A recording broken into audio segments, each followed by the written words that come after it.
നിങ്ങളിപ്പോ എന്തിനാ ഇങ്ങോട്ട് വന്നേ? അച്ഛനോട് കാര്യങ്ങളെല്ലാം ഞാൻ പറഞ്ഞല്ലേ. ഞാനിപ്പോ എന്ത് ചെയ്യാനാടാ?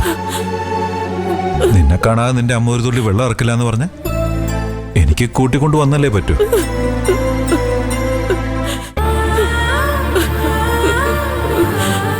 അമ്മ കരയല്ലേ?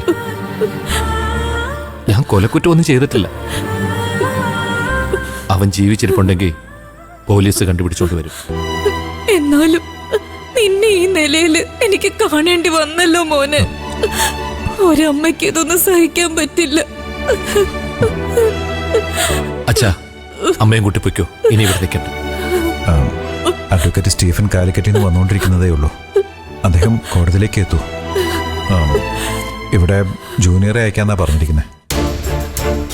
ഇവിടെ ഇനി അഡ്വക്കേറ്റിന്റെ ആവശ്യമില്ല. അദ്ദേഹം കോടതി വന്നാൽ മതി.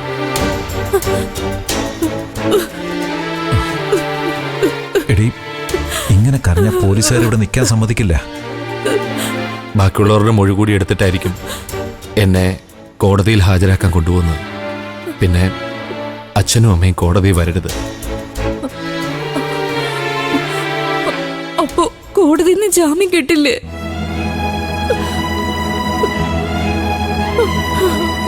സാറേ മതി. സാറ് ഓൺ ദ വേ ആണ്. ഓക്കെ.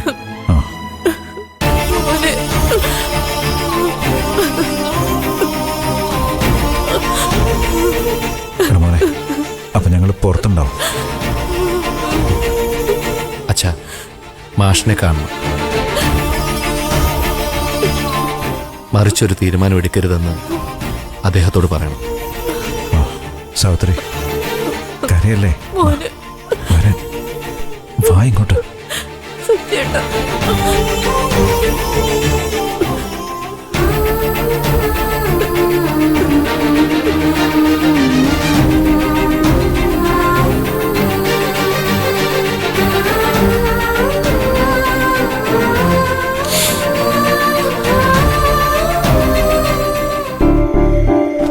എണീറ്റോ?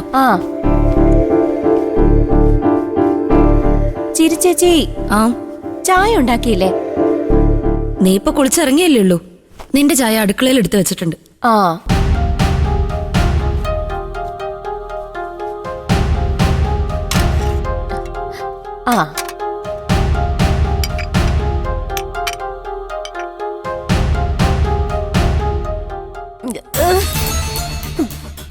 ഇത് ചായയാണോ പച്ചവെള്ളമാണോ?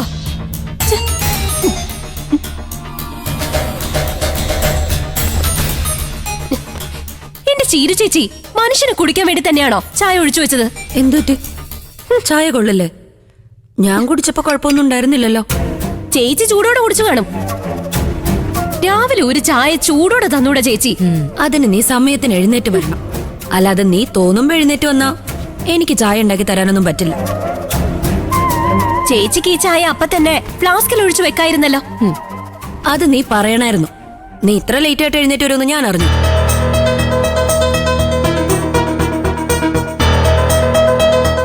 ചേച്ചി എന്നോട് ഉടക്കാൻ നിന്നാ അത് കണ്ടു രസിക്കാൻ ഇവിടെ ആളുണ്ട്.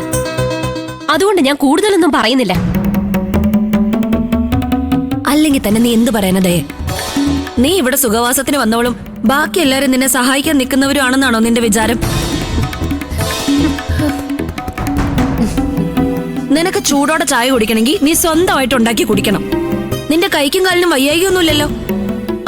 ആയിക്കോട്ടെ, ഇനി എന്റെ കാര്യം ഞാൻ നോക്കിക്കോളാം. എന്നെ ഒറ്റപ്പെടുത്തി ഇവിടെ നിന്ന് ഓടിക്കാൻ എല്ലാവരും കൂടെ പ്ലാൻ ചെയ്ത് കാണും. അതെന്തായാലും നടക്കാൻ പോകുന്നില്ല. ഇതേ എന്റെ കൂടെ വീടാ. ഞാൻ ഇവിടെ തന്നെ നിൽക്കും. അടുക്കള കയറി ആഹാരം ഉണ്ടാക്കുമ്പോ അതെടുക്കരുത്, ഇവിടെ തുടരുതെന്നൊന്നും ആരും പറയാതിരുന്നാ മതി. ഞാൻ വെച്ച വല്ല സാധനത്തിന് നീ തൊട്ടാ ഞാൻ പറയും. അത് മാത്രമല്ല, അടുക്കള കയറി വല്ലതും ചെയ്താ എല്ലാം ക്ലീൻ ചെയ്തതിന് ശേഷം മാത്രമേ അവിടെ നിന്ന് ഇറങ്ങാവൂ. അല്ലാതെ നിനക്ക് തോന്നിയതുപോലെ ചെയ്തിട്ട് പോകാനൊന്നും ഇവിടെ പറ്റില്ല. അങ്ങനെ ആജ്ഞാപിക്കാൻ വരട്ടെ. ഈ വീടിന്റെ പാതി ഷെയർ നിങ്ങൾക്ക് അച്ഛൻ തരാന്ന് വാക്കാ പറഞ്ഞിട്ടല്ലേ ഉള്ളൂ. എഴുതി തന്നിട്ടൊന്നുമില്ലല്ലോ. അതെഴുതി കിട്ടിയ ശേഷം നിങ്ങൾ എന്നെ ഭരിക്കാൻ വന്നാ മതി.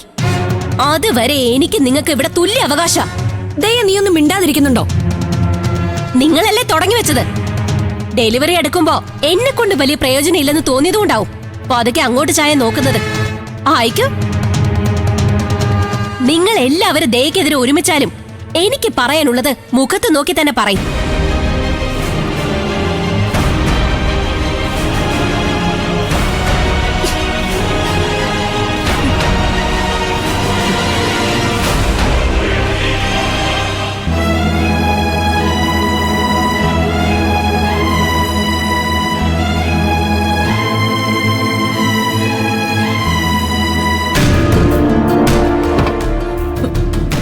മാഷേ,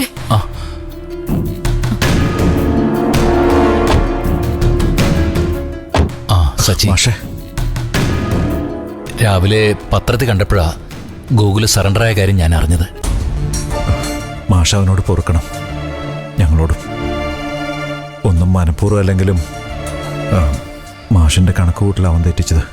ഗോകുലിനെ മാത്രം തെറ്റ് പറയാൻ പറ്റില്ല മാഷെ. കാരണം മറ്റേ പയ്യനും അത്ര നല്ലവനൊന്നുമല്ല. ഒക്കെ എനിക്കറിയാം. തെറ്റ് എന്റെ ഭാഗത്തും ഉണ്ടായിട്ടുണ്ട്. ഗോകുൽ ഇങ്ങനെ എടുത്തു ചാടി സറണ്ടർ ആവേണ്ട കാര്യം ഉണ്ടായിരുന്നില്ല. വേണമെങ്കിൽ മുൻകൂർ ജാമ്യം എടുക്കാന്ന് വരെ ഞാൻ അവനോട് പറഞ്ഞതാ. പക്ഷെ അവൻ കേൾക്കണ്ടേ. നിങ്ങൾ വിഷമിക്കൊന്നും വേണ്ട. ജീവൻ രാജ് എവിടെയെങ്കിലും സുഖമായിട്ടിരിക്കുന്നുണ്ടാവും. പോലീസ് അവനെ കണ്ടെത്തിയ തീരാവുന്ന പ്രശ്നങ്ങളല്ലേ ഉള്ളൂ. എന്തായാലും എല്ലാ കുറ്റവും സ്വയം ഏറ്റെടുക്കാൻ ഗോകുലിനെ ഞാൻ സമ്മതിക്കില്ല. എനിക്കും കൂടി അതിലുള്ള പങ്ക് പോലീസിനോട് വെളിപ്പെടുത്താൻ കൂടിയാ ഞാൻ വന്നിരിക്കുന്നത്. അയ്യോ അരുത് മാഷെ, അങ്ങനെ ചെയ്യരുത്. മാഷിന്ന് സ്റ്റേഷനിൽ വന്ന് മൊഴി കൊടുക്കുമെന്ന് അവൻ ഉറപ്പുള്ളതുകൊണ്ടാ അവൻ ഇന്നലെ തന്നെ സറണ്ടർ ആയത്. അവനൊറ്റ ലക്ഷ്യമുള്ളൂ, ഒരു വാക്കുകൊണ്ടെങ്കിലും അനന്തം മാഷ് ഇതിൽ ഭാഗവാക്കാണെന്ന് അവരറിയരുത്.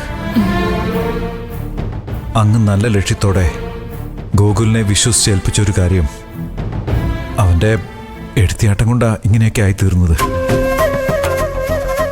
അതുകൊണ്ടാ അവൻ തന്നെ മുഴുവൻ കുറ്റം ഏറ്റെടുത്തത്. ഒരു കാരണവശാലും മാഷ് മറിച്ച് മറ്റൊരു മൊഴി പോലീസിന് കൊടുക്കരുതെന്ന് അവൻ പറഞ്ഞത്. അവൻ തന്നെ മാഷ ഞങ്ങളിവിടെ നിർത്തിയത്. അത് സച്ചി, അവൻ എന്തായാലും ശിക്ഷ കിട്ടും മാഷെ, കിട്ടിക്കോട്ടെ. അതിനിടയില് മാഷ് കൂടി വെറുതെ തല വെച്ച് കൊടുക്കണ്ട. അത് വലിയ പ്രശ്നം ഉണ്ടാക്കും.